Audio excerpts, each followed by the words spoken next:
hold on, wait a minute. Woo, woo, woo, woo. Wait a minute. Voilà. Hey YouTube, what's good? On se retrouve aujourd'hui pour ma deuxième vidéo sur YouTube. Cette fois, je vous retrouve pour une story time. Donc, je vais vous raconter une petite histoire qui m'est arrivée l'été 2017. Donc, c'était pas cet été-là, mais celui de l'année dernière. Et comme vous avez dû le voir sur le titre, je me suis fait voler mon téléphone. Mais, je dis bien mais, je l'ai récupéré 24 heures après. Je vous laisse tout de suite avec la suite de la vidéo.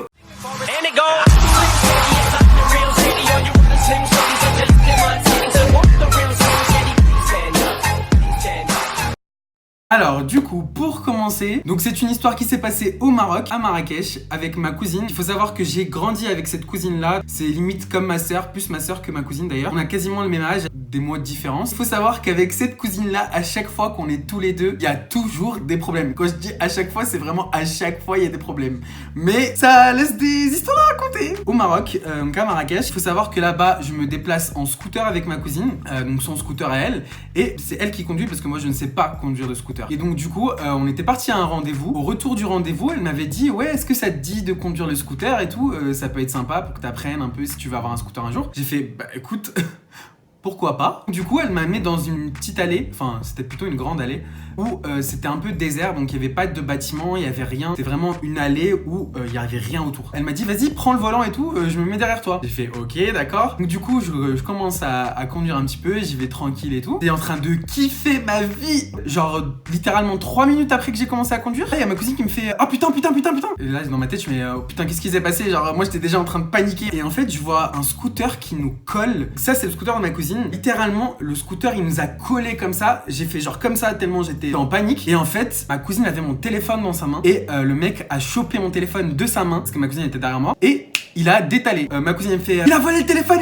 J'ai commencé à accélérer. Sauf que le scooter de ma cousine c'était un 50 cm. Celui des voleurs c'était un 125. Donc du coup en fait plus j'accélérais plus je les voyais s'éloigner, tu vois. Donc je me suis dit oh, c'est mort, je les rattraperai jamais. Bah, du coup ma cousine me fait ouais arrête-toi, tu vas nous faire un accident. Donc je m'arrête. Là j'étais en rage. Genre vraiment j'étais en rage. J'étais en mode putain mon téléphone. Je voyais ma vie qui partait.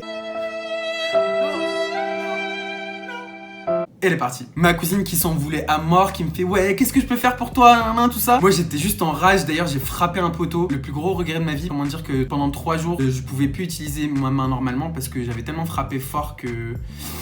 Voilà, bref. Et donc du coup elle me fait ouais vas-y on va aller au commissariat, on va porter plainte. Dans ma tête j'étais en mode ouais enfin ça sert strictement à rien, on va juste perdre notre temps et tout. Elle m'a dit mais si quand même viens. Je fais ok d'accord. Donc on va au commissariat, là je porte plainte contre le voleur. Et pendant que j'étais en train de porter plainte, je me suis dit je vais essayer de localiser avec mon ordinateur parce que j'avais mon ordinateur sur moi. Heureusement que le mec savait pas que j'avais mon ordinateur sur moi. Donc bien sûr il était hors ligne. On finit la plainte, tout ça, on rentre à la maison. Ma cousine elle me fait ouais je suis désolée, t'inquiète ils vont le retrouver.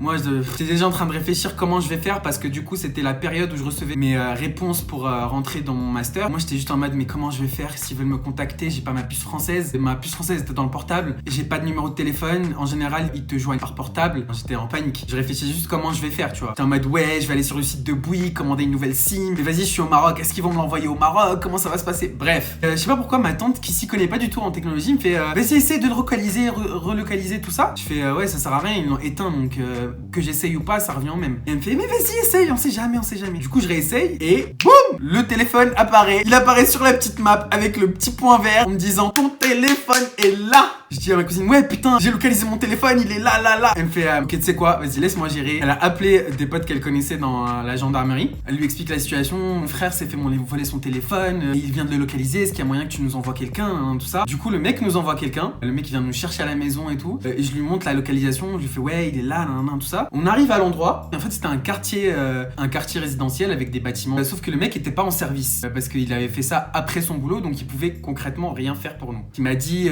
fais un tour, on sait jamais si tu vois quelqu'un avec ton téléphone dans les mains.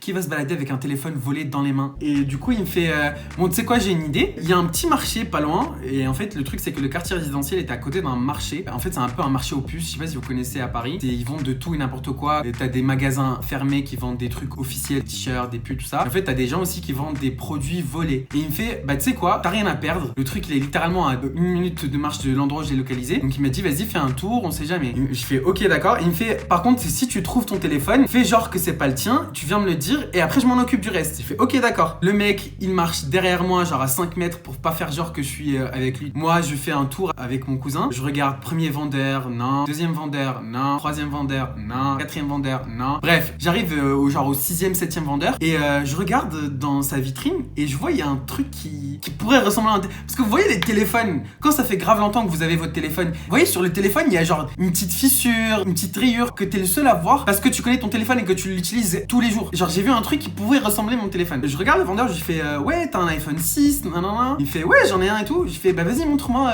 cet iPhone là. Il me montre un iPhone donc c'était pas le mien. Je fais ouais montre-moi celui-là, pas le mien. Et je lui dis ouais montre-moi celui-là. Et il me montre celui-là. Grosse blague. Je regarde le téléphone, c'était le mien parce que j'ai remarqué tous les petits défauts qu'avait mon téléphone et ce n'est pas tout. Et c'est là que je me suis dit putain le vendeur il est vraiment con en fait. J'ai réussi à déverrouiller le téléphone et en fait le truc c'est que le fond d'écran c'était une photo que moi-même j'avais prise. C'était une photo de Paris. C'était impossible que quelqu'un ait pris cette photo là sachant que j'étais le seul à l'avoir prise et que enfin bref c'était ma photo quoi. Et donc du coup je lui fais ouais vas-y tu sais quoi garde-moi ce téléphone, je vais en discuter avec mon père, on va voir s'il veut me l'acheter ou pas. Et là je m'approche du policier, je lui fais ouais j'ai retrouvé mon téléphone. Je chuchote du coup pour pas que le mec me voit. Il me fait ok d'accord.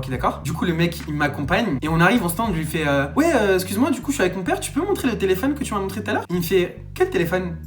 Oh mon dieu, comment je voulais péter un câble. Je lui dis bah le téléphone tu sais que tu m'as montré là. Il me fait mais quel téléphone? Tu parles de celui-là? Il me montre tous les autres téléphones qu'il m'a montré sauf le mien. Je fais non le dernier que tu m'as montré, celui que je t'ai dit garde-moi. Non mais je vois pas de quoi tu parles. Et là je commence à péter un câble. Je lui fais ouais putain t'es un putain de voleur, tu m'as volé mon téléphone. C'était mon téléphone, je l'ai déverrouillé, il y avait mon fond d'écran. Et j'ai commencé à rager mais j'avais concrètement mon téléphone dans les mains et je l'ai laissé repartir une deuxième fois. J'étais au bout de ma vie. Bref, le policier il me fait ouais tu sais quoi attends je vais appeler mes collègues parce que du coup j'ai aucune preuve, c'est ta parole contre la sienne. Et j'étais en mode putain merde, pourquoi j'ai fait le con, pourquoi j'ai pas pris mon téléphone et j'aurais détalé avec, j'aurais montré mes photos, regarde ça c'est mon téléphone, qu'est-ce qu'il y a, t'as un problème? Mais moi j'ai écouté ce con de policier qui m'avait dit ouais vas-y tu viens me voir quand tu trouves le téléphone. Bref, là il appelle ses collègues ils nous embarquent au poste, il embarque le mec au poste. En attendant le mec il a sûrement dû le cacher quelque part, le donner à un de ses potes quoi que ce soit. On arrive au poste, je porte plainte contre lui, on nous met dans des bureaux séparés. Là je donne ma version des faits, il donne la sienne. Moi je dis ouais c'est lui qui a mon téléphone, blablabla. Lui il fait non c'est pas moi, gaga. Au bout d'un moment, ils nous mettent en confrontation, donc ils nous mettent dans le même bureau. Et là, on commence à se parler. Et je lui fais, ouais, t'as mon téléphone, nan. Lui, il me fait, non, j'ai pas ton téléphone, je vois pas de quoi tu parles, t'es un menteur, nan. Et je lui dis, mais mec, je suis en vacances, genre, c'est quoi mon optique de mentir et de me dire que j'ai décidé de te prendre toi en cible, de traîner devant les polices. Genre, c'est quoi l'intérêt pour moi, tu vois? À ce moment-là, les policiers, ils me font, ouais, vas-y, sors, nan. Et j'étais avec ma cousine, elle me fait, t'inquiète, ils vont le retrouver, nan. Et il y a un truc qu'on n'arrêtait pas de se répéter, karma is a bitch. Donc, du coup, ils me disent, ouais, sors du commissariat, nan, tout ça. Moi j'étais dehors et là j'entendais hurler il est où le téléphone? T'as son téléphone, on sait que c'est toi, nanana. Et ils étaient à fond sur lui. Il y avait 6 policiers qui étaient en train de l'entourer. Il l'interrogeait un par un. J'étais en mode je vais récupérer mon téléphone. Toute cette affaire-là, elle s'est passée vers les alentours de 20h. Il était arrivé au commissariat aux alentours de 22h. Arrivé vers les coups de peut-être minuit, un truc comme ça. Le mec, il était fatigué et tout. Ils m'ont dit, bah tu sais quoi, on peut plus rien faire pour toi parce que nous, on est de service de jour. Là, ça va être les gens de service de nuit. On va te transférer à un commissariat où on connaît des gens. T'inquiète pas, ils vont bien le cuisiner. Comme ça, tu récupères ton téléphone. J'étais en mode, putain, c'est cool et tout. Ils sont à fond derrière moi et tout. Et en fait, j'ai compris plus tard pourquoi ils étaient à fond derrière moi. C'est parce que le mec, ça faisait hyper longtemps qu'ils étaient en train de le poursuivre. Il a déjà été arrêté plusieurs fois et que ils n'avaient jamais eu une preuve contre lui. Du coup, ils me transfèrent dans un autre commissariat. Moment le plus gênant de ma vie. Ils nous ont mis tous les trois, moi, ma cousine et le voleur, à l'arrière dans une voiture. Comment dire que c'était les 15 minutes les plus gênantes de ma vie? On était en mode silence, personne ne parlait. Avec ma cousine, on se tenait la main en mode t'inquiète, karma is a bitch. Ils me transfèrent dans un autre commissariat. Pareil, je raconte ma version des faits, il raconte la sienne. Confrontation, j'ai pas ton téléphone, t'as mon téléphone, bref, ça a duré peut-être genre 1h30, 2h, un truc comme ça. Moi j'étais au bout de ma vie, j'étais fatigué, j'avais juste une envie, c'est de dormir, manger, sachant que j'avais pas mangé depuis genre peut-être je dirais 15h, un truc comme ça. Il était littéralement 1h du matin. Arrivé vers les coups de 3-4h, on était toujours au commissariat. Le mec se faisait cuisiner, il s'est fait enfermer en détention. Et là t'as un policier qui vient me voir, il me fait ouais t'inquiète, on va essayer de faire tout ce qu'il faut pour le retrouver. En attendant, ça sert à rien que tu restes ici, nous on va le cuisiner cette nuit, tu reviens demain matin à 8h, on va voir ce qu'on peut faire pour toi. J'ai regardé l'heure, il était genre 5h du matin. Le commissariat était à 1h de l'endroit où j'étais chez ma cousine, donc 1h aller, 1h retour. J'étais en mode il reste 3 heures, pourquoi tu veux que je rentre chez moi? Mais on a décidé quand même de rentrer parce qu'il fallait que je prenne une douche, j'étais fatigué, enfin bref, on a dormi 1h. On est revenu le lendemain, c'était une nouvelle équipe de policiers. Pareil, il a fallu raconter toute l'histoire de A à Z, confrontation, blablabla. Et moi j'étais en mode vas-y, pourquoi tu veux pas me rendre mon téléphone mec? regarde tout ce que tu nous fais faire pour un fucking téléphone. Genre tout ça pour un téléphone. Les policiers ils étaient en mode le mec il vient de France, il a que ça à faire de t'accuser, on sait que c'est toi qui as son téléphone, sors son téléphone. Il voulait pas, il voulait clairement pas. À un moment donné, on s'assoit sur les bancs, il y avait moi, ma cousine et le voleur. Et en fait, ma cousine, elle s'est retournée vers lui, elle a commencé à lui parler doucement, elle lui a fait écoute, rends-nous le téléphone, on te paye, il y a pas de souci, on te paye ce que tu veux qu'on paye pour le téléphone, mais rends-nous le téléphone. Mon frère, il a besoin de son téléphone pour ses études, tu vas gâcher une vie comme ça. Elle en a rajouté, mais un truc de ouf. J'ai dit ouais, écoute, rends-lui son téléphone. Lui, tout ce qu'il veut, c'est son téléphone. Il va retirer sa plainte direct après. Il fait non, j'ai pas votre téléphone. Vous racontez de la merde. 1h30 après s'être fait interroger par 4-5 policiers, on était toujours assis au même endroit. Là, t'as le mec qui me fait genre. J'étais en mode quoi, qu'est-ce qu'il y a? Il me fait ok, d'accord, j'ai ton téléphone. J'ai fait d'accord. Dans ma tête, c'est même. Bref, il me fait d'accord, tu retires ta plainte, on va à l'endroit où on était hier et je te rends ton téléphone. Je l'ai regardé, j'étais en mode tu me prends pour qui en fait? Ok, je me suis fait voler mon téléphone 2 fois, mais tu me prends pour qui?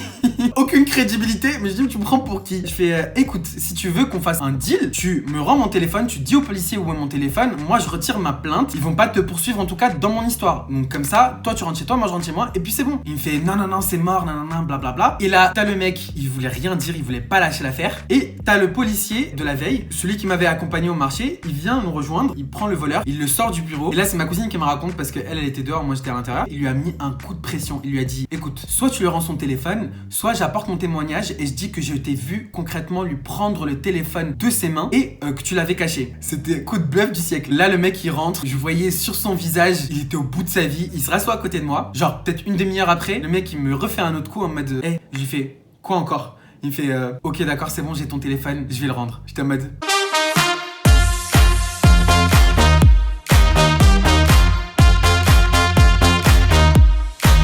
le feu d'artifice dans ma tête. Là, le mec il dit au policier ok d'accord, j'ai son téléphone, je vais vous raccompagner à l'endroit où je l'ai caché. J'attendais ces mots depuis 24 heures. Ils vont chercher mon portable, je les vois revenir, je vois mon téléphone dans la main du mec. Je voulais pleurer. Et là, le policier, grosse blague, il me dit bah du coup prouve-nous que c'est ton téléphone. J'ai déverrouillé le téléphone, je lui ai montré ma photo que j'avais dans mes photos. Je lui ai fait c'est bon là, ça suffit? Il me fait ok d'accord, vas-y c'est bon. Du coup je lui ai fait d'accord, écoute, bah tu sais quoi, tu m'as rendu mon téléphone, une parole est une parole, je vais retirer ma plainte. Je vais à un autre endroit pour retirer ma plainte. Et c'est pas genre on prend le taxi, le mec il nous dit ouais du coup je suis perdant dans l'affaire. Parce qu'en fait c'est pas lui qui m'a volé mon téléphone, il l'a acheté au voleur, il le vendait, genre c'était un receleur en fait. Je l'ai regardé ma cousine et j'ai fait il est en train de raconter son histoire, pourquoi? Genre il croit qu'on va lui acheter mon téléphone. Mec, estime-toi Rock, j'ai retiré ma plainte déjà. Genre pourquoi tu veux en plus récupérer de l'argent? On arrive à l'endroit, je retire ma plainte, je lui serre à peine la main et genre il était en train de me serrer la main en mode il voulait de l'argent tu vois. J'étais en mode ouais ciao, salut, au revoir. Avec ma cousine, on avait un petit peu la flip, on a attendu qu'il prenne un taxi, il est parti. Nous on a pris un taxi, on est parti au centre-ville, on a fait un petit tour, on a pris une glace, la glace la plus bonne de toute ma vie. Après on a pris un bus et on est rentré à la maison avec mon portable. C'est pas une histoire de dingue mais c'est un truc de ouf, genre tout ça pour un téléphone. Voilà, c'est fini pour cette story time du siècle j'ai envie de dire. Donc surtout n'hésitez pas à mettre un petit pouce bleu, à lâcher un commentaire et à vous abonner. Je vous dis à mercredi prochain, si j'ai pas la flemme, à mercredi prochain à 18h. Ciao.